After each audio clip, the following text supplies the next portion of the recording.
Hey guys, this is Anthony. I'm making a video that I kind of wish had existed. I got a Lab IC Pro 150 capping press for SFIC and basically figured out pretty quickly that I had to mount it to the bench because PJ in a CLK Supplies video on this product, he had used clamps to affix it to his bench, but he noted in the video he was only doing that, temporarily, and he strongly recommended bolting it down. I tried with clamps and got not great results capping, and said, well, either I don't know what I'm doing at the capping press, or it needs to be bolted down, as others have said. So, given that capping is not that complicated of an activity, I said I probably need to bolt it down, and there's a reason people are saying that. So, yeah, so there wasn't a video on it because it's a pretty simple process or concept. You're just, taking something that was not bolted down and drilling some holes and bolting it down. But because I did not want a workbench that looked like Swiss cheese and wanted to get it right, I kind of obsessed over the details and got some ideas from AI. Didn't ultimately use all of them, but used that to at least start to figure out a process forward.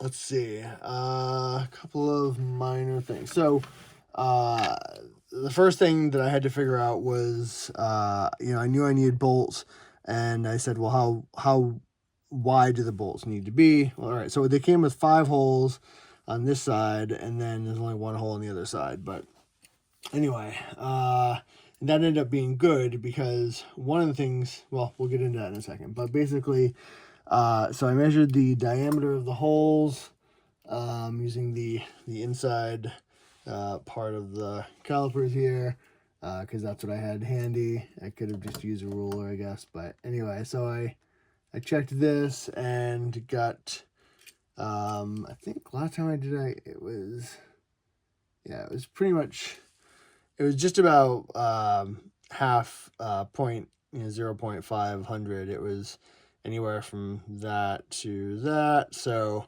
I was pretty sure that the 1/2-inch bolt was what I wanted.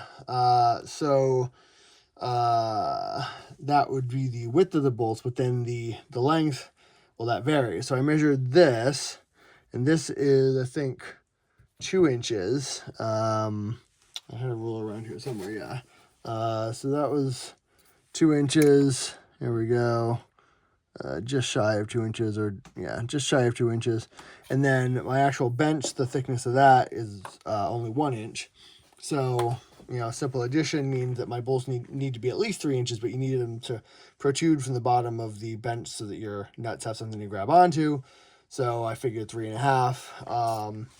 And pretty early on, what I found is that this press, this thing that is sold, the IC Pro 150, is actually a sort of specialized application or adaptation of a general thing, which I did not know about. I'm sure many people do know about it, but which is an Arbor press. This came in the box. I didn't really pay much attention to it, but when I was researching to see if there were other videos, I saw, there's a general concept of Arbor press. You're using the arm to exert a bunch of force to press something into something else, in this case 1 ton of force. So that was interesting because this press actually had come with some extra stuff which I didn't really understand. Like, I was actually slightly worried. I think I have a comment on the lab video basically saying, like, hey, what are these extra pieces? I didn't use them. They weren't in your video. Like, did I do something wrong? Why are there extra pieces? Like, if you buy something from IKEA and you have extra stuff left over, you're kind of like, how did I screw that up? So anyway, I think those are things that are basically left over because this is an adaptation of the general Palmgren 61101C 1-ton Arbor press. So, whereas I think what Lab did is their innovation was this particular piece. That's basically what Lab did to add value to the Arbor press. So Anyway, I'm just trying to get that back in. Here we go. All right, so back to the bolts. So why did I bring that up? Well, I guess I brought that up because that helped me when I realized that I didn't really need to necessarily find videos about mounting the IC Pro 150, that basically mounting any arbor press, especially a Palmgren 61101C arbor press, that would pretty much get me, that would basically solve the issue. Because if this thing could be mounted without the lab piece, you know, adding the lab piece is not really at issue. It's the mounting it. So, yes. So what's next? So I determined the width of the bolts, 1/2 inch, and the length would be, like I said, about 3.5. And yeah, so as a minor note, I guess just so I don't forget it. So a couple of things, not really related to bolting it down, but just this product in general. So, anyway, so the lab video for installing this thing, they have the arm going like sort of down. So like you can see, this is at a downward angle. So like the resting position that lab does in their installation, it's here and then it goes around. So like the most it would go would be like here if you're starting off from down here. But then the CLK Supplies video, they started here, and you can go much further. You can go down here. And so for me, when I was capping, it seemed like you could get a lot more oomph, you know, with like pressing it down if you're going here, which is like a more natural place to sort of like do a final push. So I would say if you're doing this, install it an upward angle where that's the resting or starting position rather than the downward angle that they have.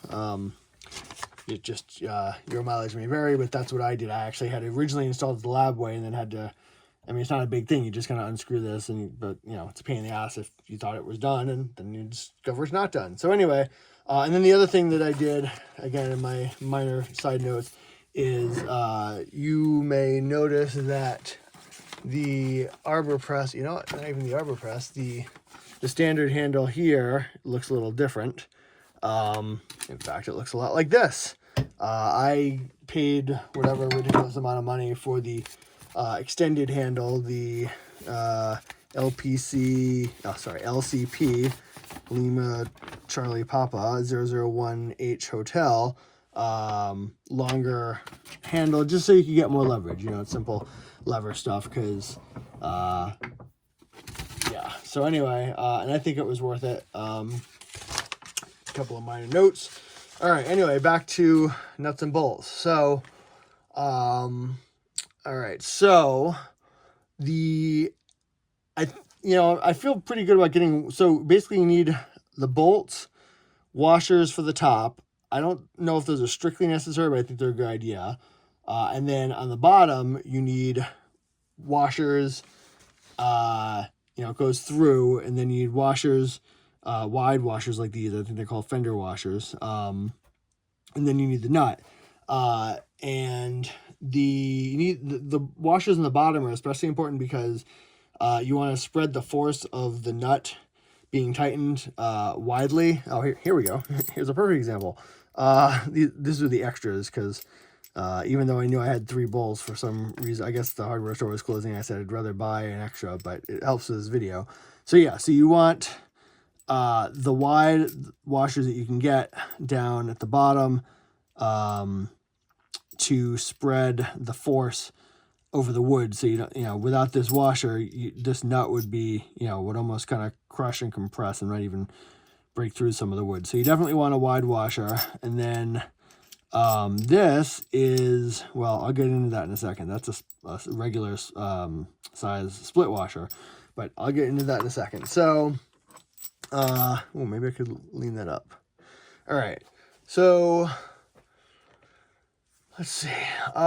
So Gemini said, or whatever, ChatGPT, whoever I use, Claude, whatever, to use nylon lock nuts, or nylock, And when I went to the hardware store, I asked for that, and I don't know if they didn't have them or the guy poo-pooed it and basically just gave me regular nuts. So, I did at least know that the nylon nuts would have basically, you know, essentially what you don't want, and I don't think it's as big of a concern for this application, meaning capping cores, but nonetheless, like, especially in like a machinist shop or whatever, you don't want the nuts loosening over time due to vibration.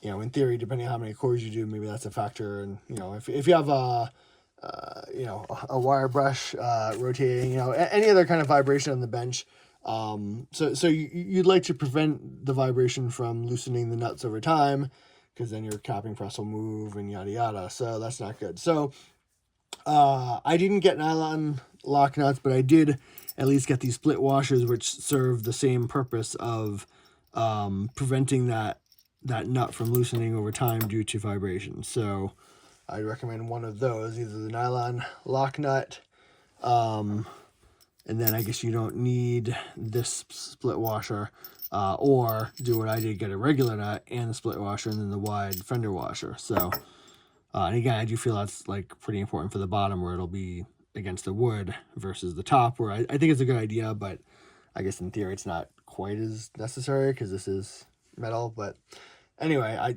I did it. I recommend you do it, etc. So, the AI made a big deal about, you know, choosing the right spot on the bench, and it should be in the corner. And I don't know that really matters. I mean, sure, okay. I mean, it worked well for me because of other stuff I have on this bench, but, and probably for a lot of people. But to me, the most important thing is where you going to be standing when you know, pull this down. So make sure it's a comfortable spot for you, because you're going to need to stand in front of it and, you know, do kind of a full range of motion. So, but that said, the corner is, I guess, easy, because so what you need to do is, you know, you choose your spot, and then you want to feel underneath roughly where you think the holes are going to be, and you don't want to like drill into a leg of the bench underneath. You want to make sure it's clear underneath, because you're going to have to go under there with the washers and the nuts, etc. So you got to figure out a good spot relevant to all that. So let's see.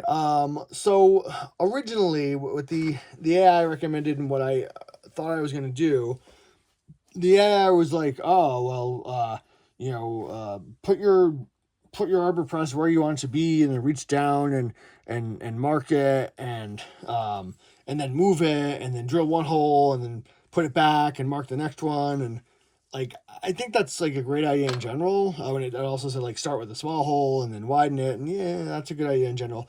But what I ended up doing, kind of by happenstance and luck, was when I was at the hardware store. So you know, you want to drill, you know, so the 1/2 inch, besides helping you choose the size of the bolt, also you need to drill the hole. So what I ended up finding, which was pretty lucky, was this broad point bit, which, as you can see, I don't know if you can see it. Camera focus. Said every YouTube video person ever. There you go. So you see it's got the sharp point. Well, it turns out that's pretty awesome for reaching down here, and even just by hand, you know, if you wanted to mark a hole, you could do that. But it turns out this, you know, this was a great size. I think I'm trying to remember, I think the AI recommended using a 9/16, a slightly wider drill bit, and I don't know why it said that, but I think it wanted my holes to be slightly bigger. I think, yeah, the AI was like, mark your holes with a pencil, and then move the workbench off, and then drill it, and use the wider drill bit, the 9/16, which I still have to return. And I think I like started to do that. I did like the first hole, and then I was like, you know, I got like a drill block so I could try to get it straight. And then I'm like, why don't I just leave the arbor press where it is? This right here is a great drill block or guide to make sure it's straight. It's literally guiding the drill bit. And so I would say just clamp, you know, choose where you want the press to be and clamp it if you have to, but like, just do it, like leave it where it is, like, and just let this be your guide. So anyway, so as far as the choosing the press or the location, One thing that I did is I used a cabinet level just to make sure this was straight, or I guess you'd say square, to the edge of the bench. I think I did this, and then I like measured, I forget how I did it, but like I think I measured the sides of each, but whatever it was, I just wanted to make sure this was roughly parallel. You know, the front of the press was parallel to the front of the bench, because if it was at an angle, I knew it would drive me crazy forevermore. So, and also the AI was like, oh, when you reach through and mark the holes, absolutely use your pica marker, and didn't end up needing that at all. But yeah, so getting it straight, I did that. Talked about the brad point bit, loved it, great. A little flashlight will help. This is the Streamlight, big fan. Or it's a little Streamlight MicroStream, but any little flashlight if you're going to be underneath. So let's see.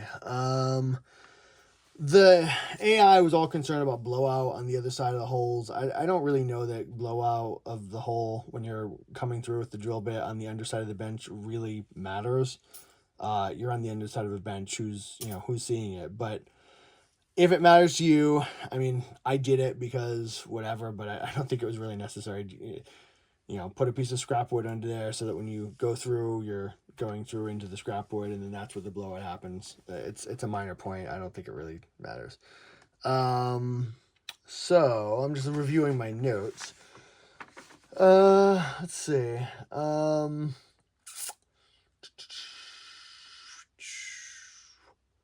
think I've covered just about everything.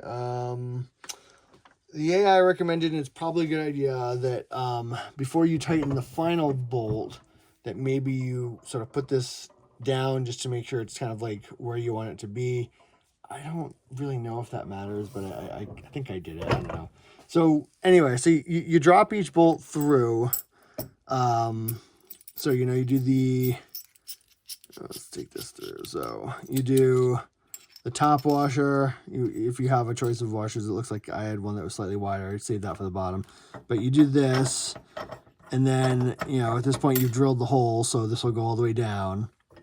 And then underneath, all right, so we'll leave that there. Then underneath you do this, and then your split washer, if we're using a split washer and regular nut. Now, the challenge is going to be keeping this steady while you also try to do stuff underneath. So I had like an adjustable wrench.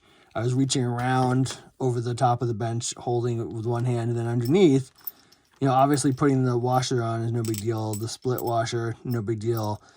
Turns out the nut was actually a little bit tough because, it looks pretty easy this way. Oh, look, it started. My thought was start it, get as tight as I can with my finger, and then come back with another adjustable wrench or whatever. But the 3.5 inch length left me so little room that, especially with the fact that the split washer, takes up some vertical space. What happened was, there was a lot of swearing involved, I'll tell you that. But what happened was I kept trying to thread it, and this split washer was kind of like pushing it off. And so I could never really get it to, so exactly what would happen would be that, the nut wouldn't catch on the threads because it was so far down and being pushed off by the split washer. And so it never seemed to catch, and it was just pissing me off. I'd like, anyway, and once I realized it was happening, I kind of said, all right, even though it doesn't, quote, feel like it's catching, it's kind of on there. I'm going to assume it's on there. And basically I just kind of like, I just went on faith, and I said, I think that's what's happening. So I at that point, then I got the adjustable wrench, and I actually started tightening. And once it went a little ways, I was like, all right, I'm not like, cross threading, or, it's not, it's on the threads. It's correct. But there was a lot of swearing. So I almost would say that in this particular case, the 2-inch width and the 1-inch bench, I went for 3.5. It probably would have made my life easier if there were, instead of a 3.5 inch bolt, like 3 3/4, or depending on underneath your bench, 4 inch. I don't know. Maybe that 4 inch is a little bit too much, but like a little bit more length on the bolt would have saved a lot of swearing, because, like I said, with these two washers, especially the split one, it was barely catching, and I was not sure it was catching or that it was threading properly, and there was a lot of swearing until I just finally said, you know, I'm just going to try to freaking tighten it. So that was a minor thing that was a lot of swearing. Good thing the neighbors couldn't hear. So let's see. And I think that was pretty much it. So, you know, when you tighten it in the split washer, or I guess if you're using nylon lock nuts, you wouldn't have the split washer, but you'd have the nylon in here. Like, it's going to be pretty tough to tighten at the end. Like most things in the lock world, you know, you want to tighten it snug, but not insane. So, and I think I had tried to get it pretty tight, and then I think I heard like one little crack from the wood of the bench. I was like, oh, that is the point at which I've gone too far. So I immediately backed off like a little bit and said, all right, that's, you know, and got a feel for basically the amount of tightness. If you're cracking the wood, you've gone too far, and that's bad. So anyway, I think that's probably about it. Let me see if I have anything else. Let's see. I don't think so. I'm just reviewing my notes. And I'll try to link to some of the related videos when I post this. And for the people that comment, come on, man, just get to the point. Too bad. These are really just notes to myself in case I ever have to do this again, so that I kind of remember what was involved. Yeah, I think that's about it. And just, I guess, some minor notes about using the press. I still don't get perfect results every time. I got perfect results like about 70% of the time. Sometimes the caps are just like slightly too high, and I don't know if it's, you know, I try to give a little extra oomph when I'm at the end. You know, so don't do a jerkiness, meaning like for a while, like you know, you come here and it reaches the capping strip, and then like you have a choice of like going and getting angry, going or just kind of like pressing through with like a gentle, not gentle, but like a steady pressure. That's the smart choice. And then at the end, I try to give a little extra like press down, just because I you know, the caps are supposed to be slightly below the level of the core. So, you know, so the cap should be slightly below this top of the core when you're done for a good, for the right level of the cap. So, I guess other things, I mean, this is just a little basic SFIC stuff, like tweezers come in pretty damn handy. Just general locksmith tool. I have like 3 or 4 sets of these tweezers. I'll try to put them in the description. Tweezers, like a lot of things, you think, oh, I'll just buy some tweezers. Well, little did you know there's about 50 different kinds. And what's the other thing I was going to say? The springs, choose the short springs, which I think are called Falcon springs. That's what Jason from SE Lock and Key likes. I've kind of done the same thing. I did have some best type springs, which are a little longer. And then some, you know, they kind of get tangled up, and someone on Reddit said, I'll put them in a jar and just shake them up and they'll untangle themselves. So I don't really want to use these because these are the longer springs. I like I think they're called Falcon. They're shorter springs, but yeah. And then sometimes the press doesn't really work perfect. Oh, the other thing I wanted to say is, so I might be imagining this, but I think that when I do I think like there were a few times where I was doing the press and like the first 2 chambers were consistently not turning out well, and then later I discovered that there was like a fragment of a cap that was kind of stuck underneath. I looked underneath, I was like, what the hell is that doing there? So I think what I try to do, you know, once I've loaded the springs, I try to do this to get the springs kind of down. And then the other thing is, before you even put the core in, I'd recommend doing this to kind of like maybe clear out any junk that's left over. You know, maybe because I don't do that many cores, you know, if you were doing a bunch, you probably wouldn't take the time to do this, but you know, to look underneath with a flashlight, if you can, just, you know, make sure that it's clear all the way through. Sort of as a pre-pressing step, and then, you know, to clear it out. And then I don't know, I think I got slightly better results after doing that. They're not perfect. Sometimes if they're just at the level of the top of the core, I will then manually cap it, you know, so which I probably not great, but you know, life is full of uncertainty. So, you know, if the cap's already there, then I might just put it in the block and do a little whack with this on the ones that don't seem like they're right. I don't do that lightly, but if it's at or even slightly like above the level of the top of the core, I really don't like that. I'd rather be too low than too high. And yeah, so this is a pretty good hammer for capping. It's ESTWING something, double face soft hammer, and 12 ounce. And this is, I call it cap and no cap. No cap is actually what I use to eject the chambers using the annex. But anyway, so I think that's about it. All right, I've been wanting to make this video for like 3 weeks now. I did this 3 weeks ago and I haven't had time to make the video, but I wanted to do it before all of the knowledge drained out of my brain. So I think that's just about it. It is helpful if you have a second person to hold the top while you are tightening the nuts from the bottom. That I will definitely concede. So if you can get a second person, even just for that phase of the project, that's probably when my swearing was reduced or certainly diminished. But all right, thank you, and I will post it with no editing as usual because I barely have time to make these videos, never mind edit it. So sorry, but that's the way it goes. All right, thank you.